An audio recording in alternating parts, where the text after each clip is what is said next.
Hello guys, இந்த வீடியோவில் நம்ம எதை பற்றி பார்க்க போகிறோம் அப்படின்னா டிஎன்யூஎஸ்ஆர்பி பிசி அப்ளிகேஷன் எல்லோரும் பண்ணியிருப்பீங்கன்னு நினைக்கிறேன். ஸோ அதோட லாஸ்ட் டேட் வந்து நேற்று முடிஞ்சது. நேற்று நைட்டு 11:59 முடிஞ்சது அப்ளிகேஷன்.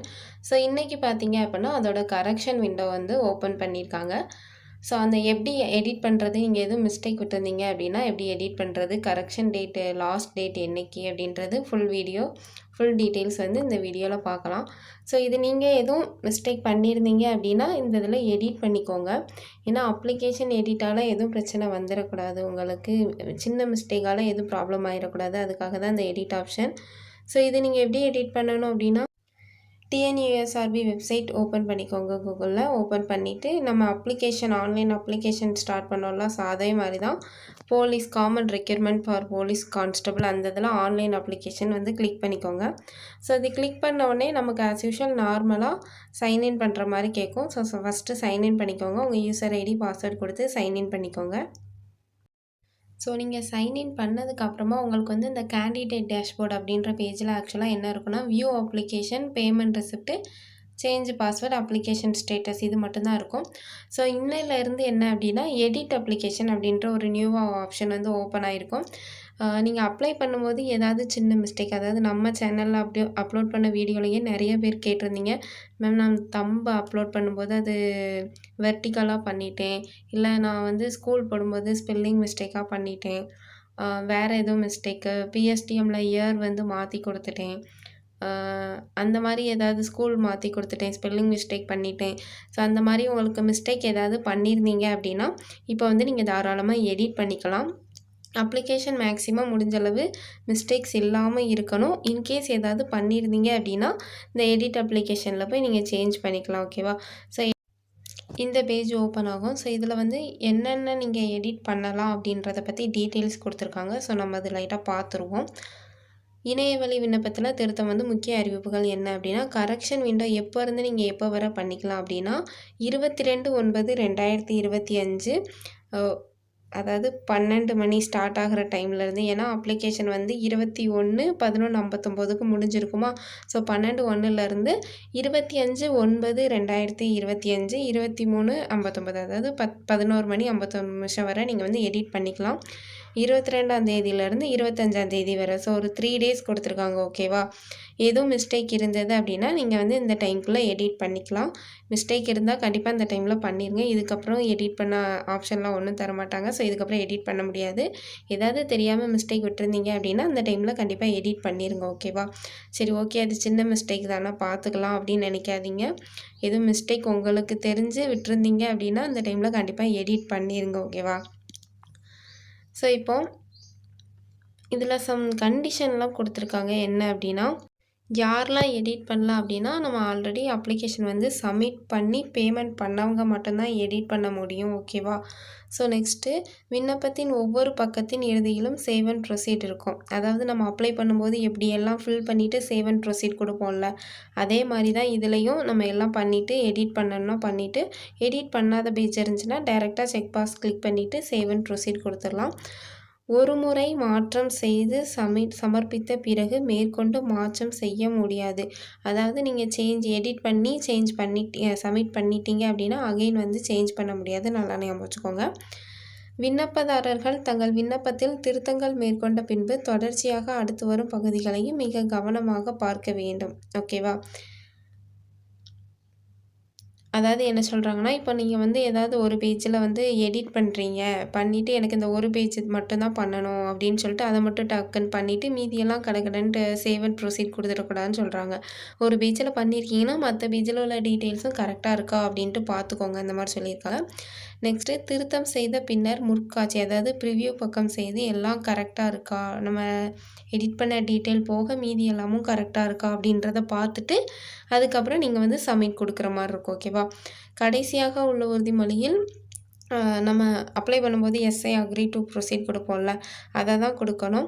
அது கொடுத்தா மட்டும்தான் உங்கள் எடிட் வந்து சேஞ்ச் ஆகும், இல்லை அப்படின்னா சேஞ்ச் ஆகாது. ஓகேவா? எஸ்ஐ அக்ரி டு ப்ரொசீட் கொடுத்ததுக்கப்புறமா தான் நீங்கள் வந்து சப்மிட் பண்ணுற மாதிரி இருக்கும். ஓகேவா? ஸோ இதில் எல்லாமே நீங்கள் வந்து எடிட் பண்ண முடியாது. ஏன்னா, அவங்க வந்து சம் இம்பார்ட்டன்ட் இது வந்து நீங்கள் எடிட் பண்ணக்கூடாது அந்த மாரி சொல்லியிருக்காங்க. எதெல்லாம் அப்டின்னா, கீழ்காணும் புலங்களில் எந்த ஒரு திருத்தமும் செய்ய அனுமதி இல்லை. எதெல்லாம் அப்டின்னு கேட்டா, காண்டிடேட் ஃபுல் நேம் அதாவது கேண்டிடேட்டோட ஃபுல் நேம் வந்து எடிட் பண்ண முடியாது. நேம்ல எதுவுமே எடிட் பண்ண முடியாது. ஆல்ரெடி உள்ள 10th மார்க் ஷீட்டில் உள்ள மாதிரி தான் நம்ம நேம் கொடுத்துருக்கணும்.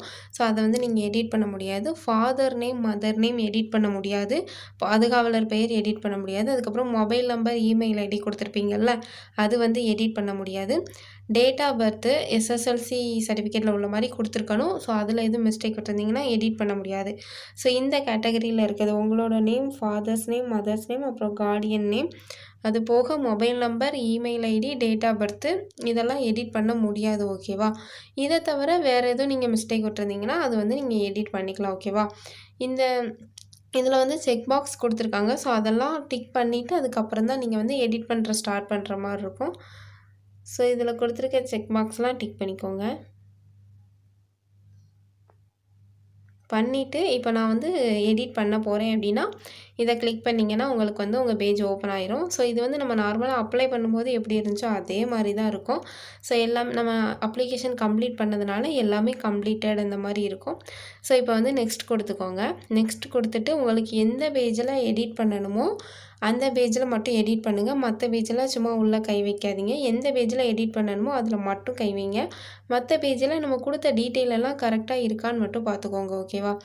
ஸோ இப்போது ஃபஸ்ட்டு பேஜு, ஆனால் நீங்கள் எல்லா பேஜ்லேயும் செக் பாக்ஸ் கிளிக் பண்ணிவிட்டு ப்ரொசீட் கொடுக்கணுன்றதை ஞாபகம் வச்சுக்கோங்க. ஸோ இதில் ஃபஸ்ட்டு செக் பாக்ஸ் கிளிக் பண்ணிவிட்டு நெக்ஸ்ட்டு வந்து ப்ரொசீட் கொடுத்துறேன். ஏன்னா எனக்கு இந்த பேஜில் எடிட் பண்ண வேண்டியது இல்லை. அதுக்கப்புறம் நம்ம பர்சனல் டீட்டெயில்ஸ் ஆல்ரெடி கொடுத்தோம்ல. ஸோ இதில் எதுவும் எடிட் பண்ணணும் அப்படின்னா எடிட் பண்ணிக்கோங்க. இல்லை அப்படின்னா செக் பாக்ஸ் கிளிக் பண்ணிவிட்டு சேவ் அண்ட் ப்ரொசீட். எல்லா பேஜுக்குமே செக் பாக்ஸ் கிளிக் பண்ணிவிட்டு நீங்கள் சேவ் அண்ட் ப்ரொசீட் கொடுக்க மாதிரி இருக்கும். அதுக்கப்புறம் address, communication address, permanent address இதில் எதுவும் சேஞ்ச் பண்ணுற மாதிரி இருந்தால் சேஞ்ச் பண்ணிக்கோங்க. சேஞ்ச் பண்ண வேண்டியது இந்த பேஜில் இல்லை அப்படின்னா ஒரு டைம் டீட்டெயில் கரெக்டாக இருக்கான்னு பார்த்துட்டு செக் பாக்ஸ் கிளிக் பண்ணிவிட்டு சேவ் அண்ட் ப்ரொசீட் கொடுத்துக்கோங்க. ஓகேவா? நெக்ஸ்ட்டு 10ஆம் வகுப்பு விவரங்கள், mark sheet number, mark sheet number எதுவும் மிஸ்டேக் நிறையவே டவுட்டு கேட்டிருந்தீங்க. ரிஜிஸ்டர் நம்பர் கொடுக்கணுமா இல்லை சர்டிஃபிகேட் நம்பர் கொடுக்கணுமான்ட்டு. சான்றிதழ் என்னன்னு தான் கேட்டிருப்பாங்க. அது வந்து சர்டிஃபிகேட் நம்பர் தான். ஸோ அது யாரும் தெரியாமல் ரிஜிஸ்டர் நம்பர் கொடுத்துருந்தீங்க அப்படின்னா இதில் தயவு செஞ்சு மாற்றிக்கோங்க. சர்டிஃபிகேட் டீட்டெயில்ஸ்லாம் ரொம்பவே முக்கியம். அதில் வந்து மிஸ்டேக் இருக்கவே கூடாது. ஸோ சர்டிஃபிகேட் நம்பர் இல்லை ஸ்கூல் நேம் ஸ்பெல்லிங் மிஸ்டேக் விட்டுட்டேன், இந்த மாதிரி ஏதாவது சின்ன சின்ன மிஸ்டேக் இருந்ததுன்னா இந்த 3 days டைம் கொடுத்துருக்காங்கல்ல அதுக்குள்ளே எடிட் பண்ணிடுங்க. எஸ்எஸ்எல்சி அப்புறம் ஹச்எஸ்சி, யூஜி டிகிரி ஏதோ மாற்றணும் அப்படின்னா இதில் மாற்றிக்கோங்க. எனக்கு இதில் சேஞ்ச் பண்ண வேண்டியது இல்லை அப்படின்னா செக் பாக்ஸ் கிளிக் பண்ணிவிட்டு சேவ் அண்ட் ப்ரொசீட் கொடுத்துருங்க. நெக்ஸ்ட்டு ஒர்க் எக்ஸ்பீரியன்ஸ், பணியில் முன்னுரிமை இதில் வந்து நோ கொடுத்துருந்தா அப்படியே இருக்கட்டும். இல்லை இது சேஞ்ச் பண்ணணும் அப்படின்னா சேஞ்ச் பண்ணிக்கோங்க. பண்ணிவிட்டு சேவ் கொடுத்துக்கோங்க. அதுக்கடுத்தது உங்கள் மேலே ஏதாவது கிரிமினல் கேஸ் இருக்கா அந்த மாதிரி இது ப்ரிஃபரன்ஸ் கொடுத்துருப்போம்ல. ஸோ அது வந்து சேஞ்ச் பண்ணனா பண்ணிக்கோங்க. இல்லைனா செக் பாக்ஸ் டிக் பண்ணிவிட்டு சேவ் அண்ட் ப்ரொசீட் கொடுத்தா மட்டும்தான் அது சேவ் ஆகும். ஓகேவா?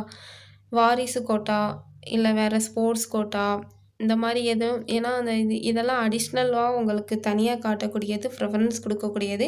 இதில் எதுவும் மிஸ்டேக் விட்டுறக்கூடாது. மிஸ்டேக் விட்டுருந்தீங்க அப்படின்னா அந்த 3 days டைம்குள்ளே அதை வந்து எடிட் பண்ணிடுங்க. ஓகேவா? எடிட் பண்ணி கரெக்ஷன் பண்ணிடுங்க. இதில் எதுவும் மிஸ்டேக் இல்லை, நான் சேஞ்ச் பண்ண வேண்டியது இல்லை அப்படின்னா செக் பாக்ஸ் கிளிக் பண்ணிவிட்டு சேவ் அண்ட் ப்ரொசீட் கொடுத்துருங்க. ஓகேவா? நெக்ஸ்ட்டு வந்து பிஎஸ்டிஎம் வந்து எஸ் கொடுத்துருந்தீங்க அப்படின்னா அந்த 1 to 10th வரை கேட்டிருப்பாங்க. அதாவது 10ஆம் வகுப்பு வரை போதுமானது அந்த மாதிரி கேட்டிருப்பாங்க. ஸோ டிஃப்ரெண்ட் ஸ்கூலில் படிச்சிருந்தீங்கன்னா அதுக்கு தகுந்த மாதிரி கரெக்டாக இயர் பார்த்து போட்டுக்கோங்க. இப்போது 1 to 8 அப்படின்னா 8 வருஷம் அந்த இது உங்கள் பிஎஸ்டிஎம் சர்டிஃபிகேட்டில் இருக்கும்ல அந்த மாதிரி கரெக்டாக போட்டுக்கோங்க. அதுக்கப்புறம் ஹெட் மாஸ்டர்கிட்ட வாங்கினீங்களா, பிரின்சிபல் சைன் கரெக்டாக போட்டுக்கோங்க. ஸ்கூல் நேம் கரெக்டாக போட்டுக்கோங்க. எதுவுமே மிஸ்டேக் இல்லாத மாதிரி பார்த்துக்கோங்க. ஓகேவா?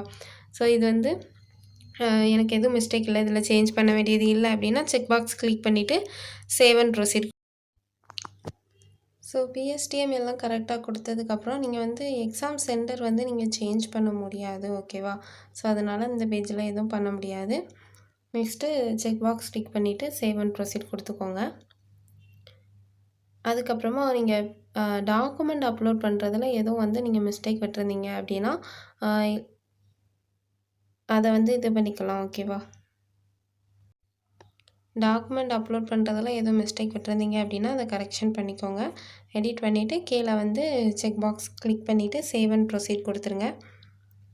ஸோ நெக்ஸ்ட்டு உங்களுக்கான ப்ரிவ்யூ பேஜ் வரும். ஓகேவா? ப்ரிவ்யூ பேஜ் நம்ம ஆன்லைன் அப்ளிகேஷன் சப்மிட் பண்ணும்போது எப்படி எல்லாம் கரெக்டாக இருக்கான்னு பார்த்தீங்களோ, எடிட் பண்ண டீட்டெயில்ஸ் கரெக்டாக இருக்கான்னு பார்த்துட்டு, மீதி எல்லாமே கரெக்டாக இருக்கா அப்படின்றத ஒன் டைம் செக் பண்ணிக்கோங்க. ஏன்னா, நம்ம ஒரு இது எடிட் பண்ணுறது வேறு எதுவும் மாறிடக்கூடாது. ஸோ இன்னொன்று என்னென்னா, இதை நீங்கள் ஒன் டைம் எடிட் பண்ணி சப்மிட் பண்ணிட்டீங்கன்னா, அதுக்கப்புறம் எடிட் பண்ண முடியாது. ஸோ அதனால் எடிட் எல்லாம் கரெக்டாக இருக்கா அப்படின்றத செக் பண்ணி பார்த்துட்டு, நம்ம எடிட் பண்ண டீட்டெயில் மற்ற டீட்டெயில் எல்லாமே கரெக்டாக இருக்கா அப்படின்றத ஒன்ஸ் பார்த்துட்டு, கிளியராக பார்த்ததுக்கப்புறமா கீழே வந்தீங்க அப்படின்னா செக் பாக்ஸ் இருக்கும். செக் பாக்ஸ் கிளிக் பண்ணிவிட்டு, I confirm the above click பண்ணிவிட்டு, I agree to finally submit my online application கொடுத்துடணும். ஓகேவா? So next